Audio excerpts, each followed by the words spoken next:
آؤ جنت کی سیر کریں۔ جنت میں ہم ہمیشہ زندہ رہیں گے، ہمیں کبھی تھکاوٹ یا بوریت نہیں ہوگی، کبھی اداسی نہیں چھائے گی، کبھی نیند کی طلب نہ ہوگی، ہم کبھی بیمار نہ ہوں گے۔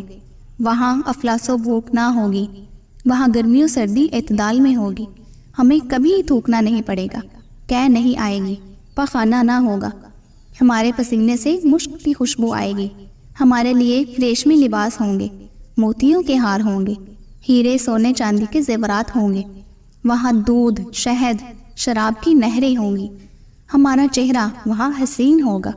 جنتیوں کو حضرت یوسف علیہ السلام سا حسن عطا کر دیا جائے گا۔ ہر جمعہ بازار حسن لگا کرے گا، جہاں ہم اپنی مرضی سے چہرہ تبدیل کر لیا کریں گے۔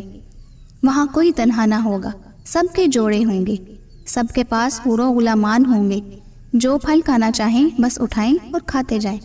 ہمارے لیے سونے چاندی کے برتن ہوں گے جن میں موتی جڑے ہوں گے، ہم وہاں ہمیشہ جوان رہیں گے۔ ہم وہاں رسول پاک صلی اللہ علیہ وآلہ وسلم کو روز دیکھا کریں گے، ہم رسول پاک صلی اللہ علیہ وآلہ وسلم کی باتیں سنا کریں گے۔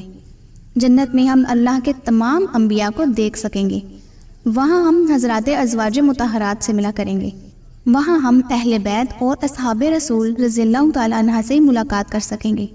کوئی درد نہ ہوگا، کوئی تکلیف نہ ہوگی، نہ دل ٹوٹے گا، نہ روح بکھرے گی، نہ حادثے ہوں گے، نہ اذیتیں ہوں گی۔ وہاں تو راحت ہوگی، بس راحت ہوگی۔ بس پھر شوق رکھنے والوں کو جنت ہی کا شوق رکھنا چاہیے۔